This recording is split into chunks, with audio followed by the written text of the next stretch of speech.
Welcome to the Feria TechCast. We'll bring you all things science, engineering, technology, and innovation.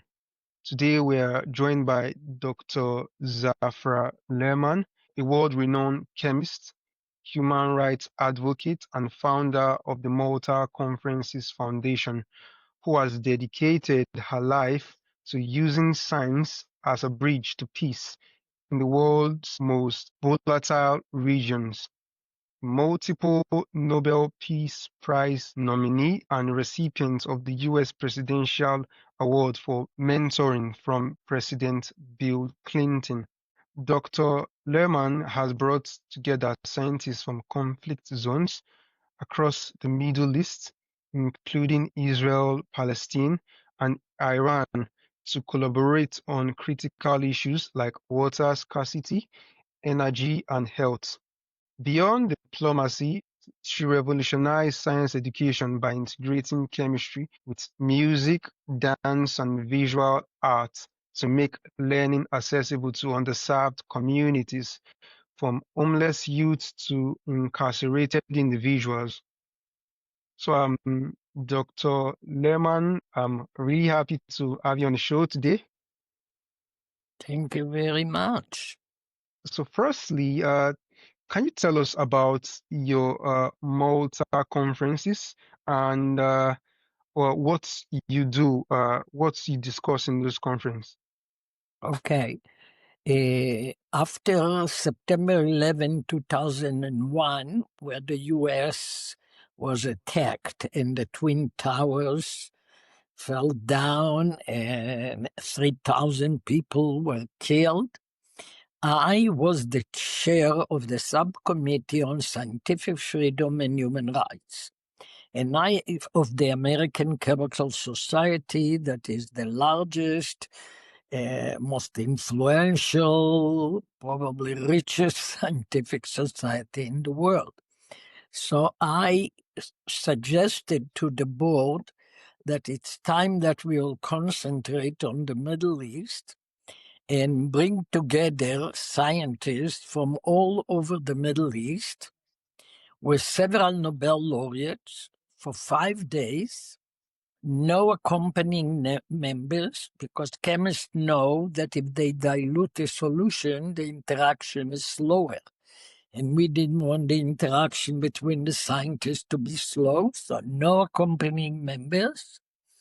And that we will work on, will give them a platform to see what unites them rather than what separates them, will give them a platform to stop demonizing the unknown other, and will give them a platform to develop collaborations on issues that one country cannot solve alone. The nature doesn't see the borders that mainly were put there by the British. It's just lines on a map. But if you see picture of what the astronauts see, there are no borders there. And nature, the environment, they don't notice borders. Even the water underground, the aqueducts go through several countries. So water is a big issue. If it has to be solved, it has to be solved by all these countries working together, because one country cannot solve it. And this was the idea. And in 2003, it was the height of the Intifada, the uprising of the Palestinians, and there were suicide bombing all over Israel, in restaurants, buses, everywhere. We decided to have this conference, and people were a little bit worried under the circumstances. So this is why we picked up Malta. Malta is an island, and I felt that an island will be safer than a mainland, harder to get to an island. In addition, Malta in 2003 had very few direct flights from Rome, Frankfurt, London. So it meant that everybody had to spend almost a day to get there. So my calculation was that it would not be worse for the terrorists to spend a long time to get to Malta and kill a lot of Muslims and few Jews. And this is why Malta was picked up to be the site of the conference. And this is why the conferences are called the Malta Conferences, because it started in Malta. And since then, we had already 10 conferences. We have 700 scientists in the network. We have 17 Nobel laureates in the network. And it's still going very strong. We are planning now the Malta 11. That's wonderful. So, tell us, Dr. Zafra, what was it like getting scientists from conflicting countries to sit at the same table to have discussions? So the first day, it was tough. Every country was sitting together. And I walked around and talked and suggested that they move around. Second day was already much better. And when the conference ended, you thought that it was a family reunion that ended and not the conference, because the people had tears in their eyes to say goodbye. People were hugging and kissing each other. It was like one big family.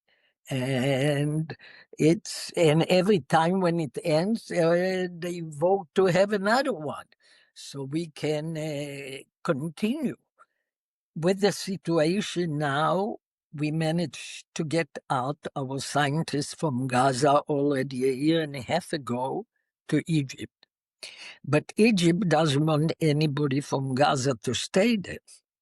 So we have a problem. So for the older one, they are illegal. But we have a young family with children, and they don't let the children go to school, what is a very, very big problem. So for more than a year, I am trying with so many countries, Arab countries, European countries, US, Canada, to try to get a visa for one family to get out of Egypt, and everybody is no. So it's very sad. Wow, that sounds like a great deal of work that you're doing there. The And great deal of work is on two issues. One, in the Middle East, everybody had to be equal in order to be for the conference to be successful. So we have to pay for all the participants, but we are just a group of scientist volunteers. So we have to raise the money. What is very hard to raise money for peace. There is more money for war than there is for peace. And the second big problem, that no country wants to give us a visa for all our countries. This one doesn't want the Syrian there, this one doesn't want the Iranian, this one doesn't want the Iraqi, and to get a visa for all of them is, it's almost like a James Bond story. Therefore, in my book that just came up and describes all of that, it says Human Rights and Peace, a Personal Odyssey. There is a special chapter that is titled From Mission Impossible to Mission Possible. And it's a whole chapter that describes what it is to get a visa for all these groups. It's almost a science fiction how to get the visa.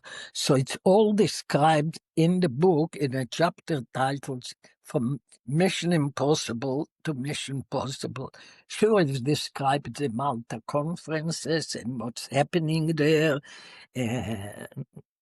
quotes from the participants. So anybody that is more interested in learning about the Malta Conferences can get the book. But it's now came out in paperback, so it's much cheaper. Till now it was quite expensive, but now it's in paperback and it's much cheaper. And it's really show the people how everybody can make a big difference in the world if they just want to do it. And this is the purpose of the book.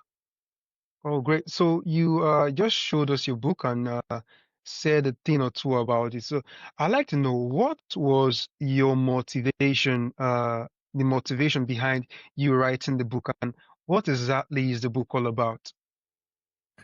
I was under pressure for so many years to write a book. When I came up with a way to teach science through art, music, dance, drama, rap, poetry, animation, people wanted me to write a book. But I was so busy working on human rights, on peace, on education, that I never had time to write a book. And then when I worked on human rights in the Soviet Union and in China and in Cuba and in a lot of countries where I risked my own life to bring others to freedom, people wanted a book on that. And then when Malta came, people wanted a book on that. So I decided by that stage to write a book where all the three subjects are there. But I know that today people don't like to read big groups. So books, I wanted to make sure that the book will be only 200 pages. And on the chapter of education, it shows examples how students dance science, they dance the depletion of the ozone layer, they dance the periodic table, how they think about science, how they have theater about science. And it's really on our YouTube, all these videos of what the students produced. It's all on the YouTube so people can see it. Wonderful, wonderful. So tell us, you said you teach chemistry through music and dance. What's a simple example of how you make a complex scientific concept accessible through art? So I'll give you an example. When I work with homeless and very low income students at night in a dance studio where my student was the dance teacher, and because I was the head of the Science Institute, I brought all my faculty. And in the book, there are pictures how we sit all of us on the floor, and the periodic table is on the floor there and learning. And then they did a dance on the depletion of the ozone layer and how it worked. So every dancer was an oxygen atom, ozone is three atoms together. The oxygen you breathe is only two. There is in the stratosphere equilibrium. Two ozone go to three oxygen molecules. They showed it as dance. And then came the radical from the CFC, chlorofluorocarbon, and the chlorine came and pulled an oxygen away from the dancers that were ozone, the three of them moved to another one, pulled an oxygen away, and CNN did a program on them and showed it all over. And you have there one of the students by the name of Tavares, he says, "Oh, when I saw my cousin pulling an oxygen away, and I did the dance, I said, this is how it works. I never understood anything till then." That's amazing. So tell us, what's one unexpected thing that you've learned about human nature from bringing bitter rivals together to solve scientific problems? You're going back to Malta now? Yeah, yeah. Oh, okay. What I learned, that humanity is only one, and everyone is the same. Science is an international language. A chemist from Bethlehem in Pennsylvania in the US and a chemist from Bethlehem in the West Bank, the two Bethlehems, they can communicate to each other without needing a language, because science is a language. So science doesn't see borders, doesn't see religion, doesn't see language, doesn't see culture. It's just science. And therefore, scientists have that in common, that they can communicate to each other. Therefore, science diplomacy can succeed where other diplomacies fail, because it doesn't have all the strings attached to that. And as I said, we had already 10 conferences like that, and the people want more and more because they feel that they can work together, they can share knowledge. There is Nobel laureate, they can learn a lot from them, and develop friendships that overcome the chasms of distrust and intolerance. Wonderful. So, how did your methodical evidence-based training as a chemist change the way you approach the messy and emotional problems of human rights and diplomacy? Did it help you? Listen, science is a very logical subject. In addition, it teaches you critical thinking that is very important in any subject that you do. So these traits prepared me to be successful in my work on human rights. There are a lot of people that have their freedom today because I risked my life for them. I went to the Soviet Union. I went after midnight in dark alleys to meet dissidents. It was illegal in the Soviet Union. I brought them scientific material. This was illegal. At 2 o'clock in the morning, I would run a seminar in a dark attic with 50 dissidents. This was illegal. And then I would bring their resumes and CVs back to work on their behalf and make sure that we can release them. And I would get the resumes of people that were in prison, dissidents, or people that were in hard labor in Siberia, and their only crime was that they wanted to leave the Soviet Union.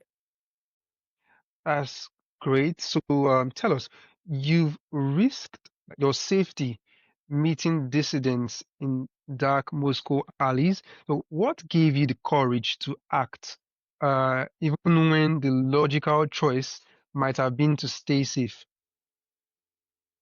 Growing up from a very young age to devote my life for the benefit of others. Just growing up like that with my parents. When I was 6 years old, for my birthday, my father gave me an envelope. There was a letter, and it says you will grow up to be loyal to your country, to your nation, and to your family. You see the order.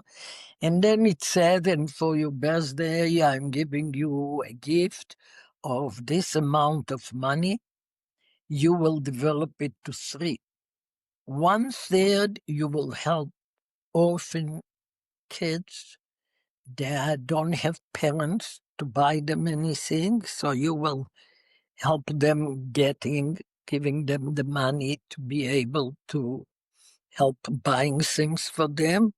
1/3 you will give to the National Fund to plant trees in the country. I didn't grow up in the US, so we needed trees. It was arid land.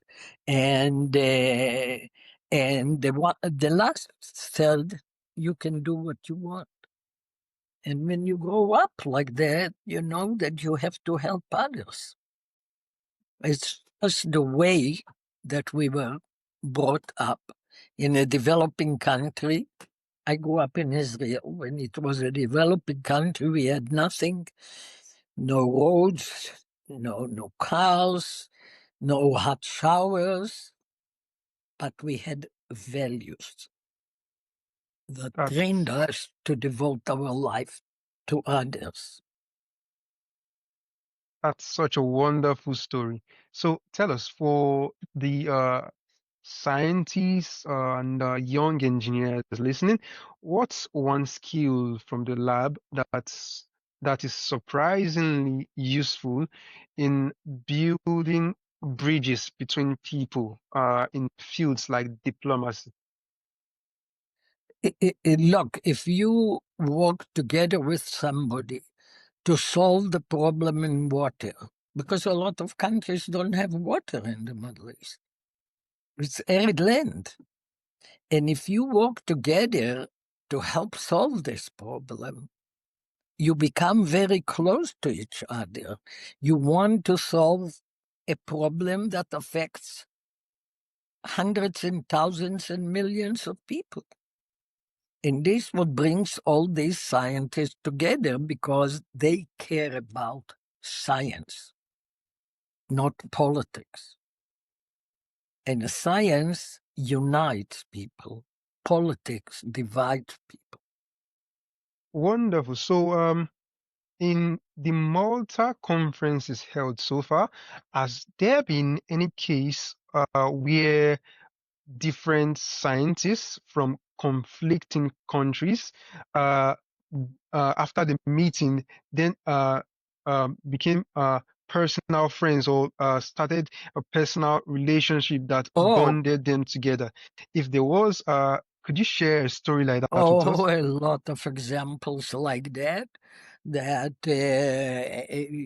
we have a lot of Palestinians that came and collaborated with scientists in the Weizmann Institute of Science in Israel, that is considered one of the best 10 research institutes in the world.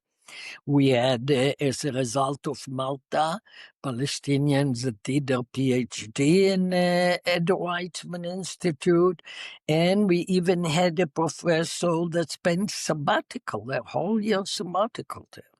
That was a Palestinian. So the relationships are. You can see when the people get together how happy they are to see each other, and you know what relationship they develop. When I go to Jordan or to Egypt or to Abu Dhabi, Dubai, I get a beautiful welcome. Or to the West Bank, I get a beautiful welcome for my participants. They treat me, they call me the Queen of Science Diplomacy.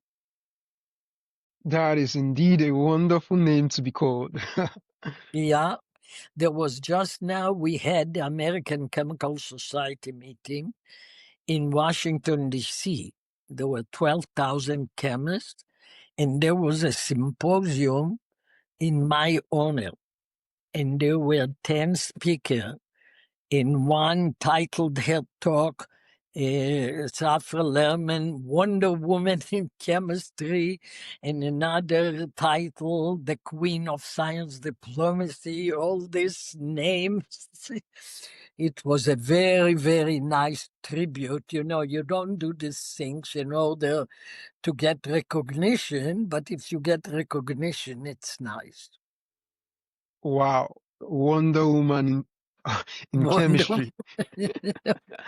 Really wonderful. I can send you by email the program so you will see all the titles.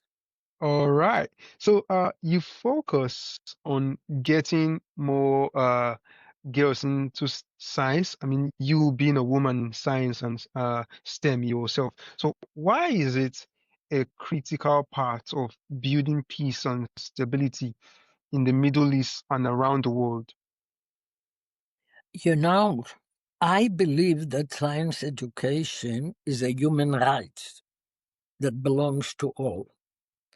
Sadly enough, a huge part of the population is deprived of science education because they feel that science is very hard and they cannot handle it. So they just don't take science and they don't want to know anything.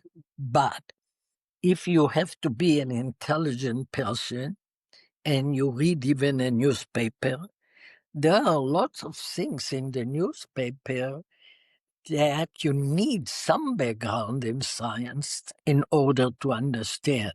You read that the uranium is that the Iranians are enriching the uranium and rushing it for a bomb. If you don't have any background, you don't understand one word what it says. You don't know what uranium is, you don't know what enriching is, and you don't know what it has to do with a bomb. So even to understand this statement that you hear on the news, you need to have a background. In addition, science, as I said, is developing critical thinking and a logical way of thinking that is very important too. And if you leave a huge part of the population out of all that, you will form two-class society, not by royalty, but by people that know science and technology and can participate in debates, especially in democratic countries, and people that don't understand one word. If you don't know what is uranium and what is enrichment, how can you participate in any discussion on the subject?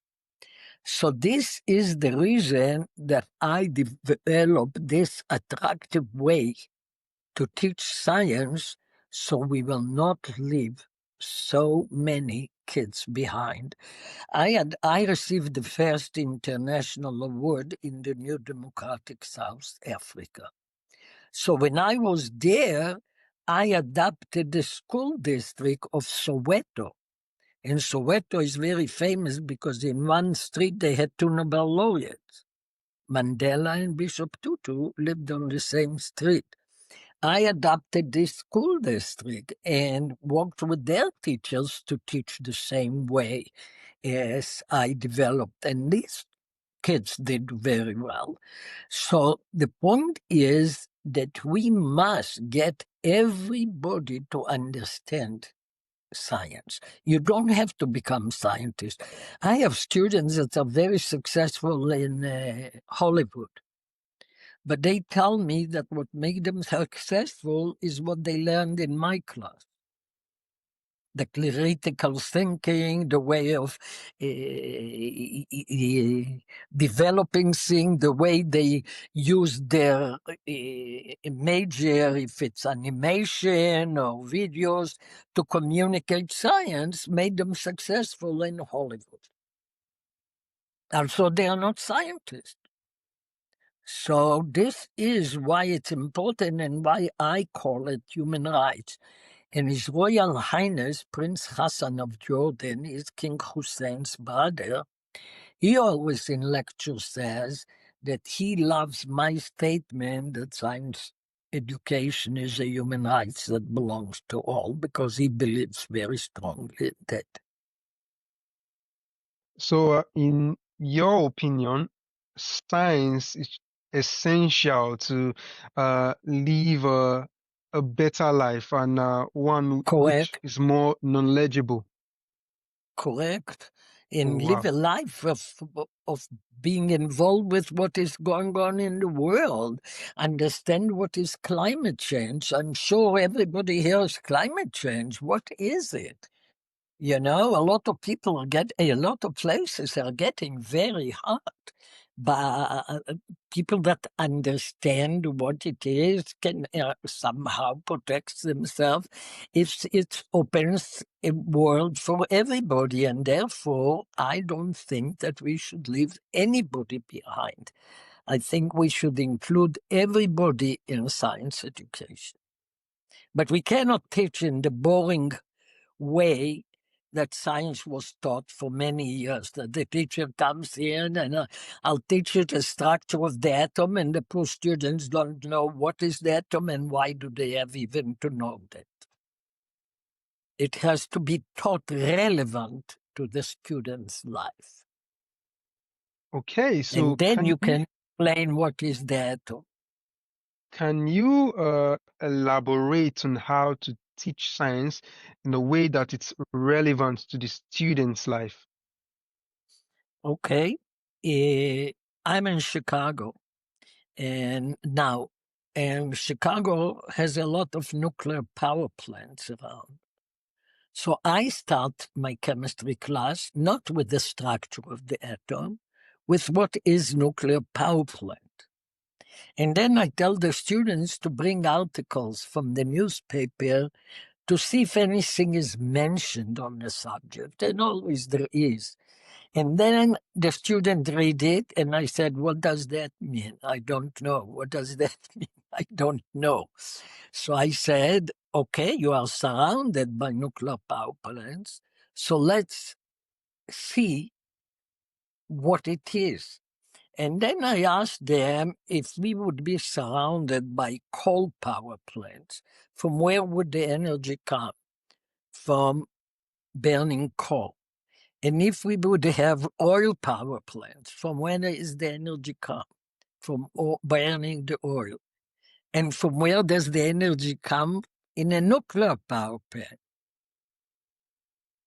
And then they suddenly don't know what to answer.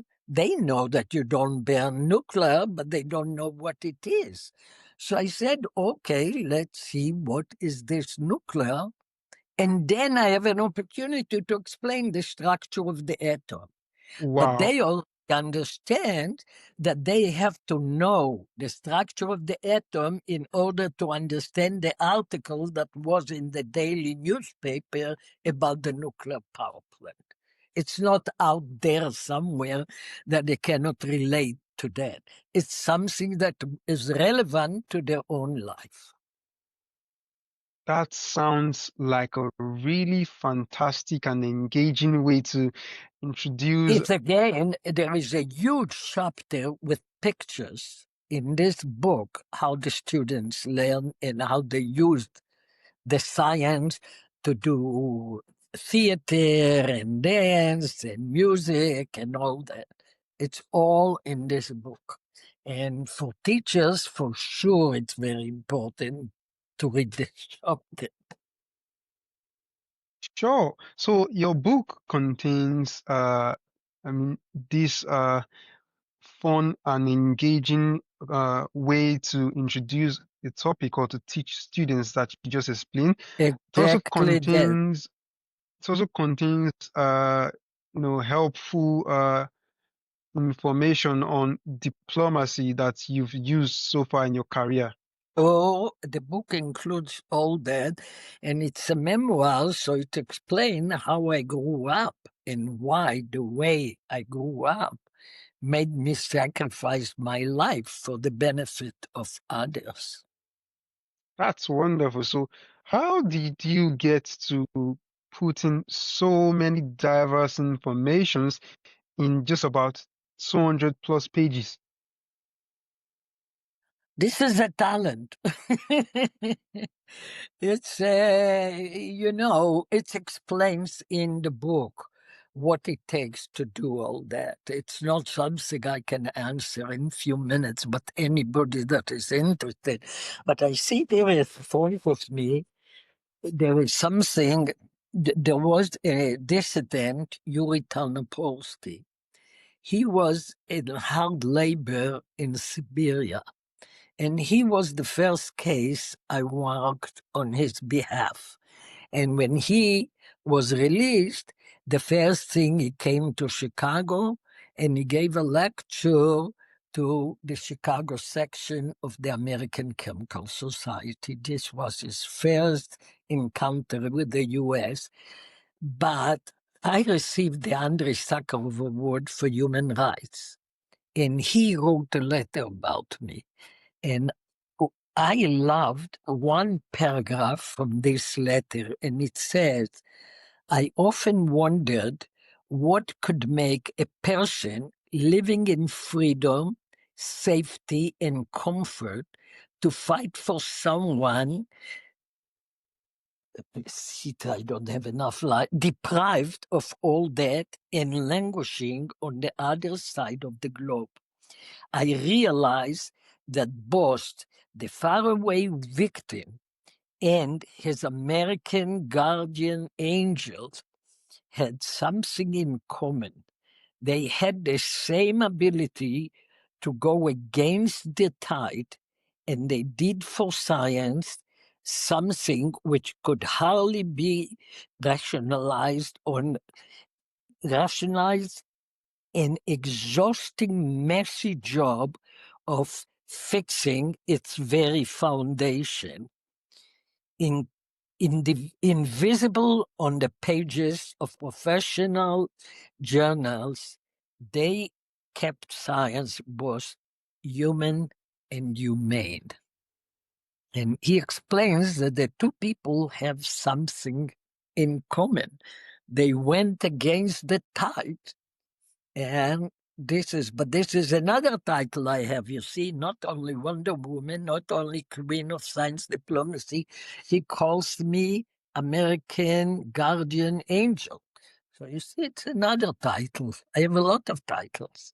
So many great titles, yeah. Well, This is that another one.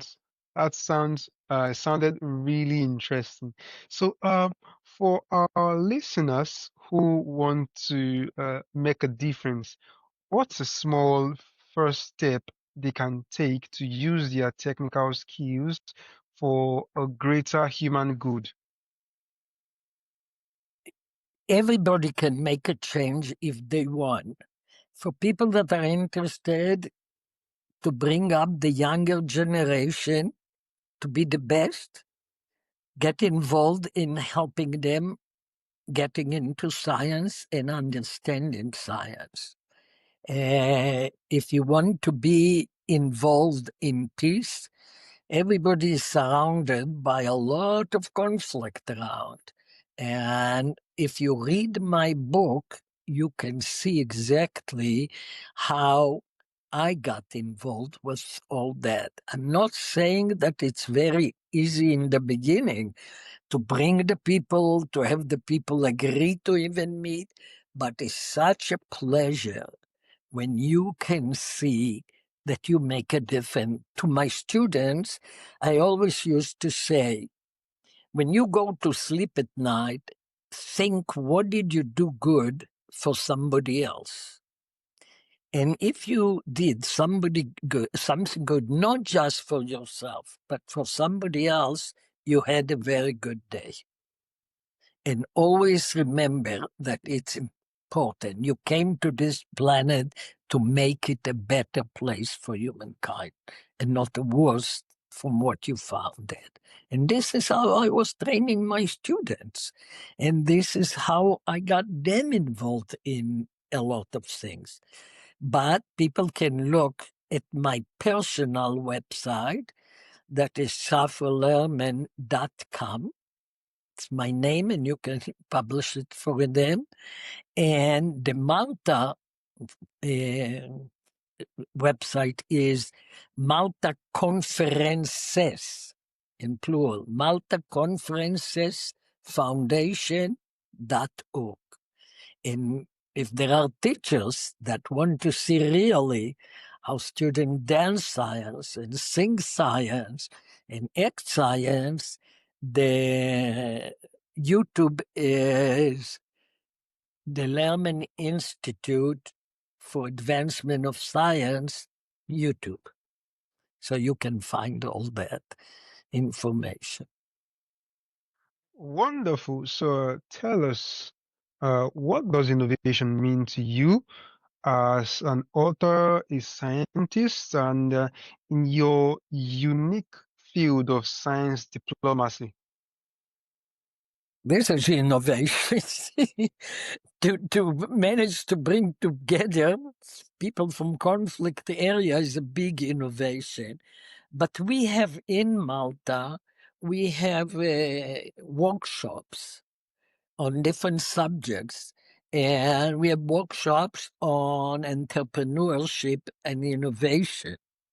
And one of these groups, I'll just give you example. One of this group wanted to open a startup that will be titled "Every Drop Counts." Every drop of water counts, and their idea was to do it from different point of view.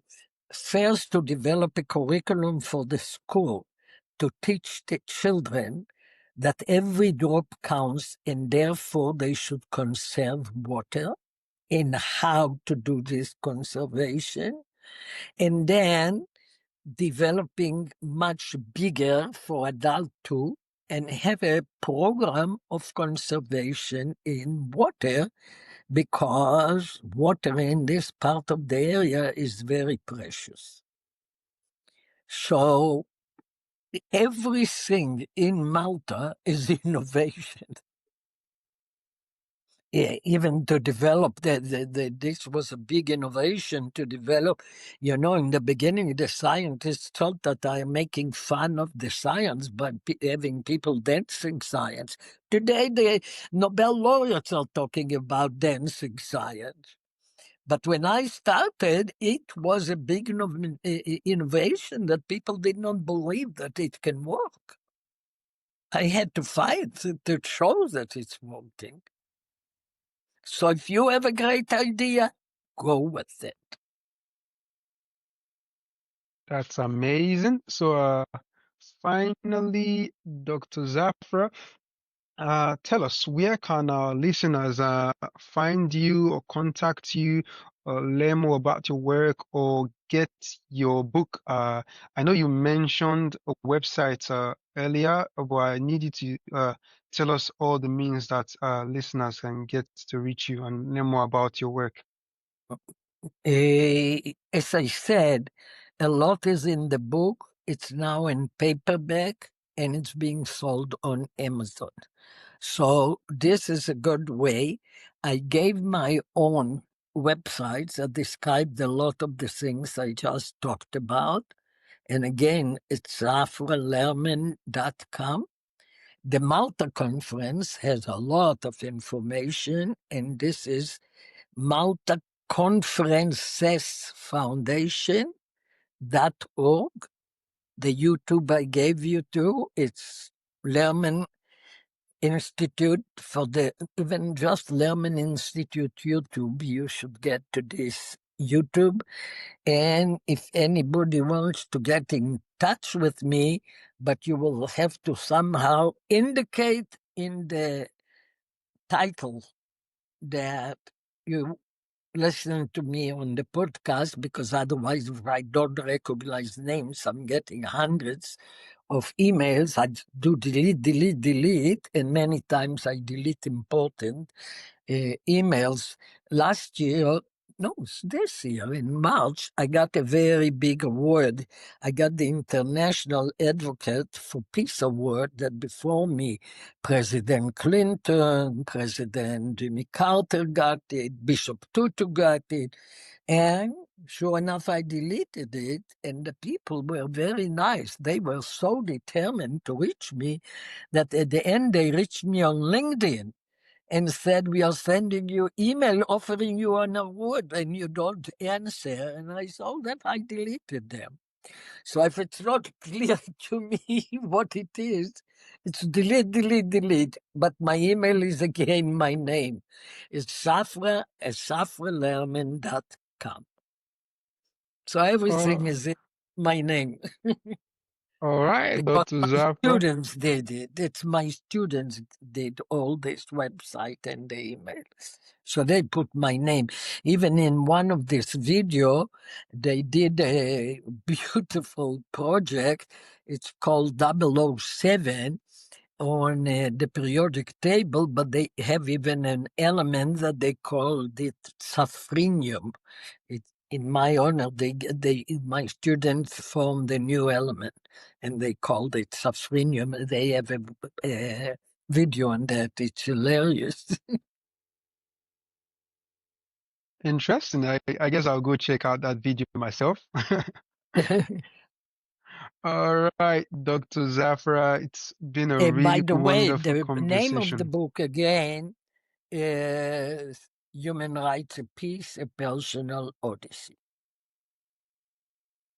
Great. Your picture is clearly shown at the cover. It's a really beautiful picture. This picture is not a professional picture. It's a picture that one of my students took in my office. Oh, wow. It looks good Yeah, enough. it's even not a studio picture. Yes. Great, She great. just took my picture and the publisher liked this picture and wanted it.